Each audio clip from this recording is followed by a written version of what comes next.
حضرت عائشہ ام المومنین کی جب شادی ہوئی ان کی عمر کتنی ہے؟ سب میں یہی مشہور تھا کہ 9 سال کی. کیوں کہ اختلاف نہیں ہوا.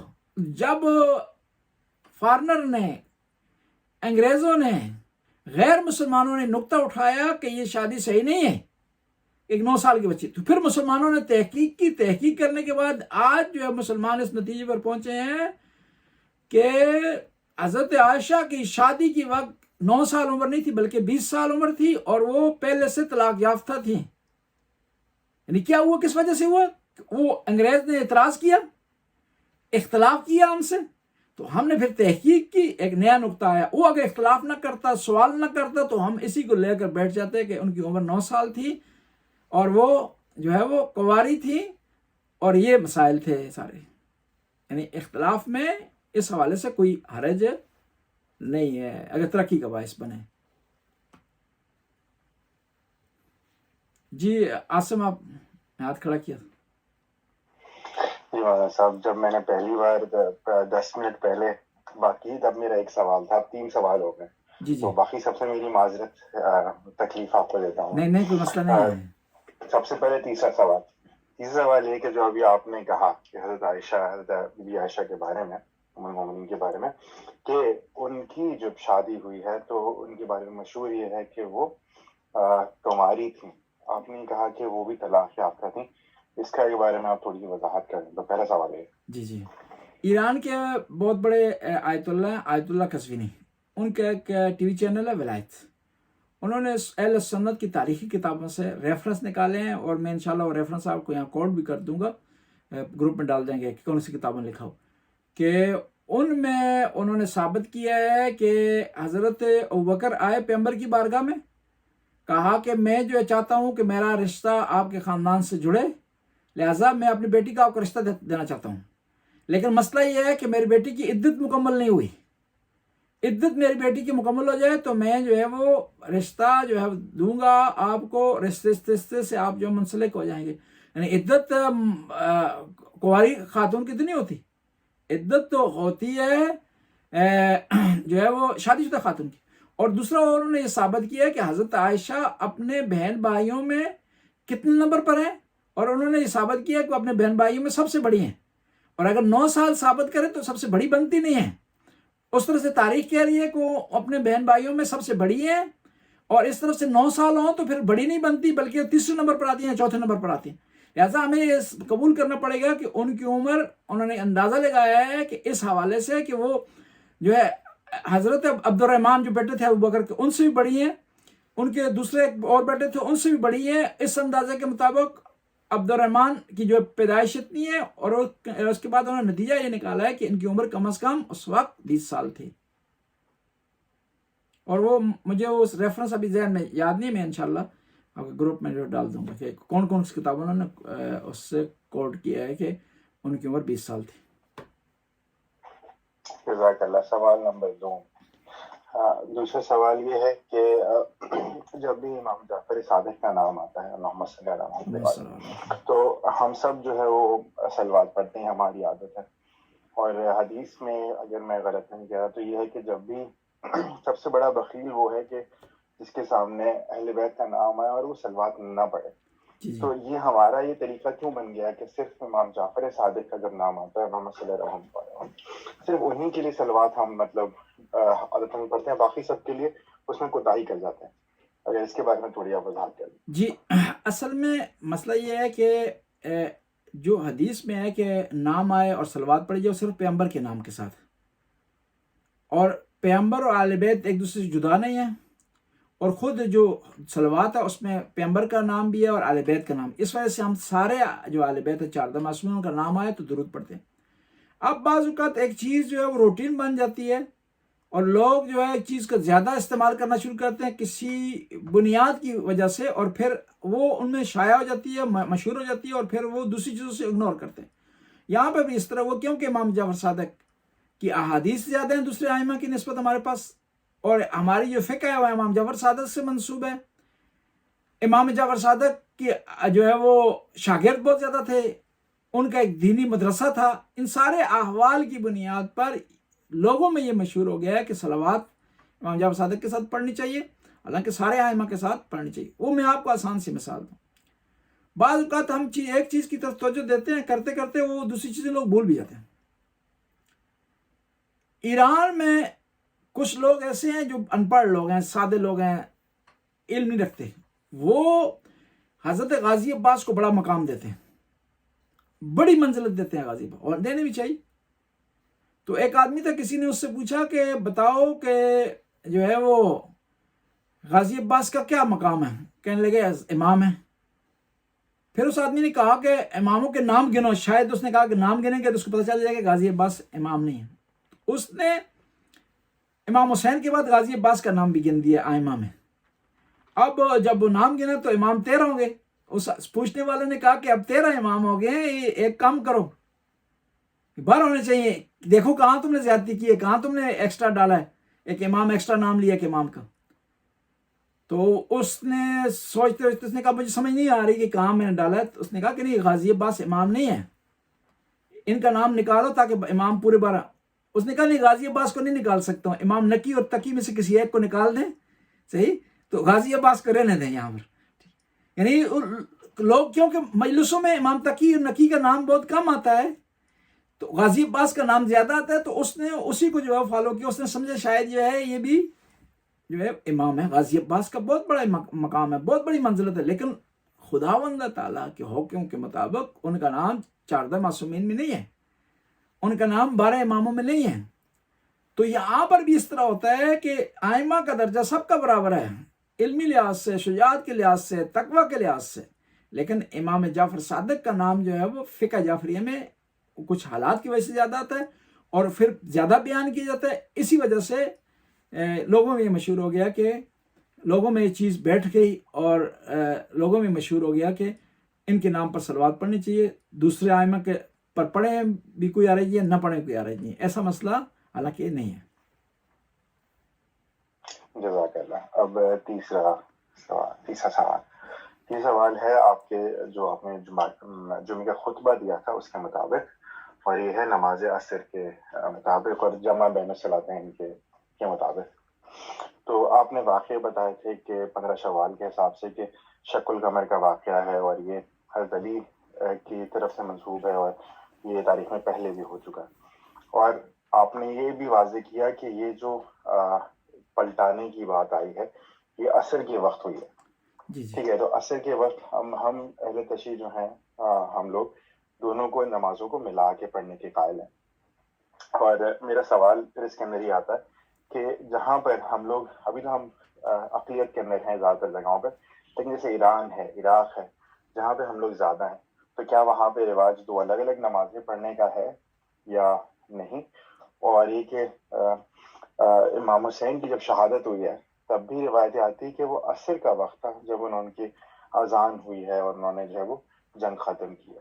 تو اس کے بارے میں آپ ذرا وضاحت کریں. جی اس میں کوئی شک نہیں، یہ جو معجزہ ہوا وہ عصر کی نماز کا تھا کہ امام علی کی عصر کی نماز قضا ہو گئی تھی تو سورج پلٹا ہے.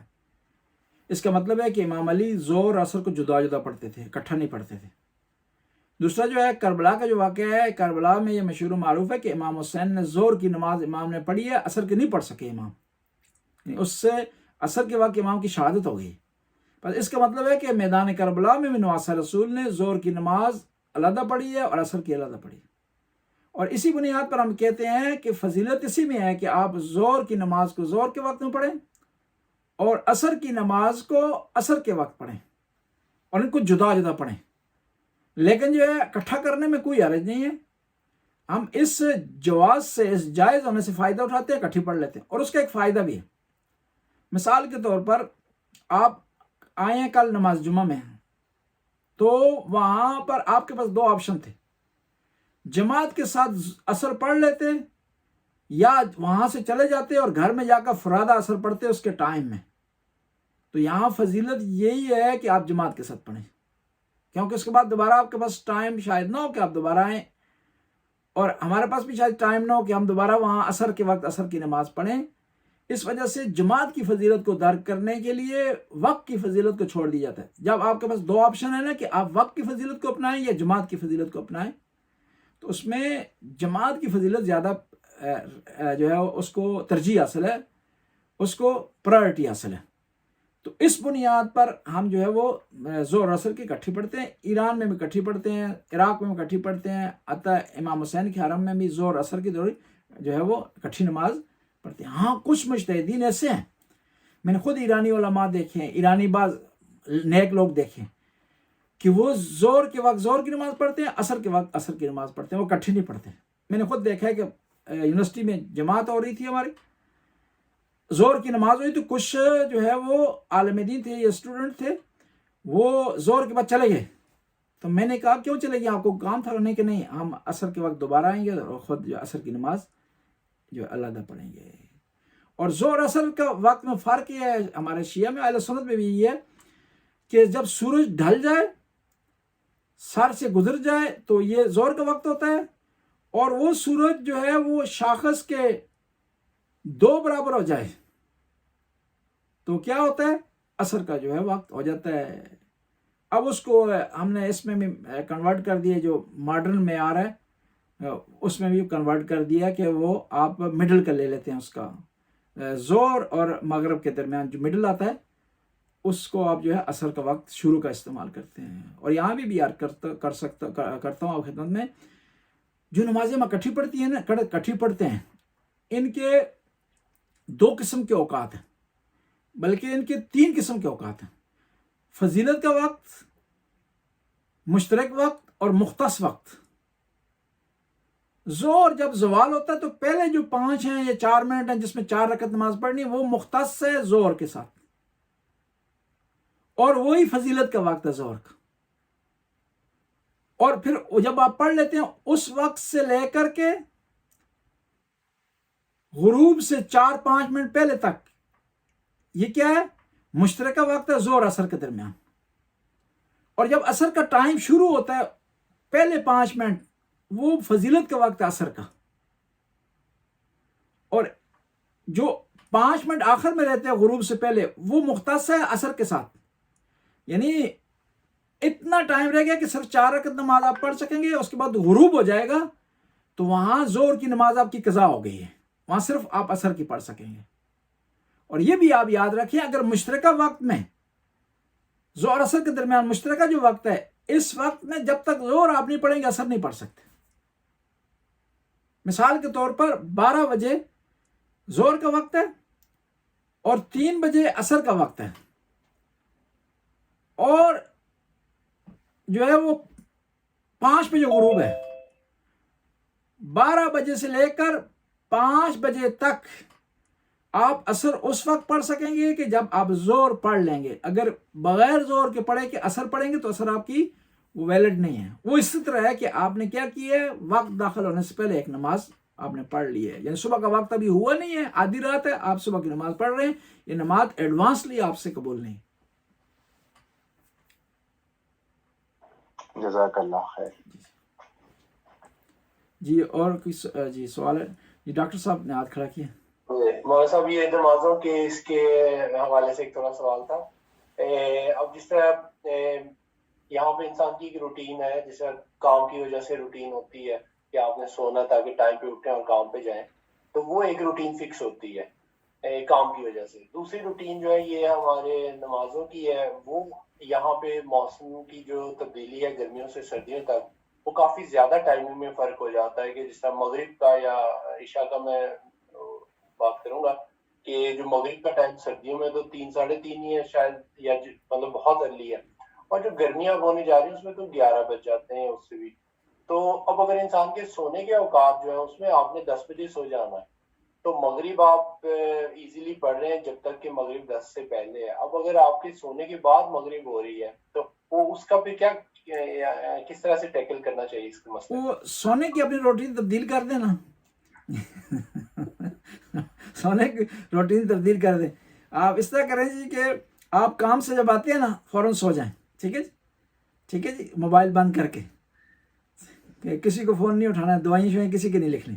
ٹھیک ہے, ایون مولانا بھی ہو تو اس کو جواب نہیں دینا. ٹھیک ہے, تو پھر 10 بجے جاگ جائیں, مغرب عشاء کی نماز پڑھیں, صبح کی نماز پڑھ کے پھر سو جائیں. ٹھیک ہے جی, پھر جو ہے وہ آپ کام پہ چلے جائیں. یعنی اپنے آپ کو سیٹ کریں خدا کے احکام کے ساتھ, خدا کو اپنی طرف جو ہے وہ نہ کرنے کی کوشش کریں. شکریہ. ویسے مطلب ایک اس کا ایک عام ذہن رکھنے والا انسان وہ یہ بھی ایک روٹین کو روٹین رکھنے کے لیے کر سکتا ہے, یا شاید مطلب میں جی آپ جو ہے آپ ڈاکٹر, آپ سے سوال ہے, روٹین جو مسلسل چلتی رہے یہ انسان کو بور کرتی ہے نہیں کرتی؟ بور بیمار کر دیتی ہے نہیں کرتی؟ اگر تو اچھی روٹین ہے تو وہ بیمار تو نہیں کرے گی, مطلب بور ہو سکتا ہے اس سے لیکن بیمار نہیں ہو سکتا. وہ جو روٹین انسان کو بعض کو چینج بھی کرنی چاہیے نا, 5-6 مہینے کے اندر, 3 مہینے کے اندر تھوڑا سا, تاکہ اس کی زندگی میں چینجنگ بھی آ جائے. کہ دیکھیں نا آپ کتنا اچھا کھانا ہو, روزانہ آپ کھائیں گے تو آپ جو ہے وہ اس سے آپ کو مکہ آ جائے گا.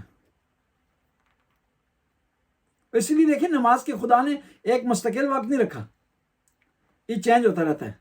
روزوں کا ایک خاص مہینے نہیں ہے سال میں موسم کے لحاظ سے, یہ سارا سال چینج ہوتا رہتا ہے. اگر خدا کہتا تو سارے روزے گرمیوں میں ہوں گے, دن بھی بڑا اور پیاس بھی مسئلہ ہے, تو پھر مسئلہ بن جاتا ہے. یعنی آپ نے سارے وہ ٹیسٹ کرنے ہیں, سردیوں کا روزہ بھی ٹیسٹ کرنا ہے, گرمیوں کا بھی کرنا ہے, چھوٹے دنوں کا بھی کرنا ہے, بڑے دنوں کا بھی کرنا ہے.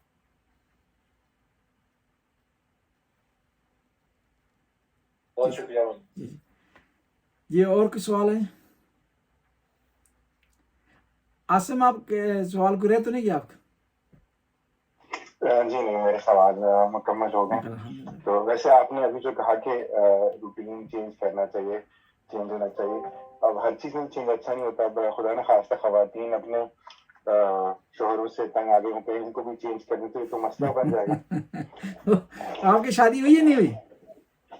نہیں فی الحال تو نہیں, انشاءاللہ اس لیے ایسی باتیں کر رہے ہیں آپ. اللہم صلی علی محمد و آل محمد, یا علیم یا علیم یا غفور یا رحیم, یا اللہ یا اللہ یا اللہ یا اللہ یا اللہ یا اللہ. ہماری اس قلیل سی عبادت قبول و منظور فرما, ہمارے گناہوں سے درگزر فرما, نیک کام کرنے کی توفیق عطا فرما, برائیوں سے بچنے کی توفیق عطا فرما. یا اللہ جو ہم نے آج باتیں کی ہیں ان پر عمل کرنے کی توفیق عطا فرما. یا اللہ ان کو اپنی عبادت میں شمار فرما, حاضرین کی توفیقات میں اضافہ فرما, رزق میں وسعت عطا فرما, اولاد کو نیک اور صالح بنا, مرحومین کی مغفرت فرما.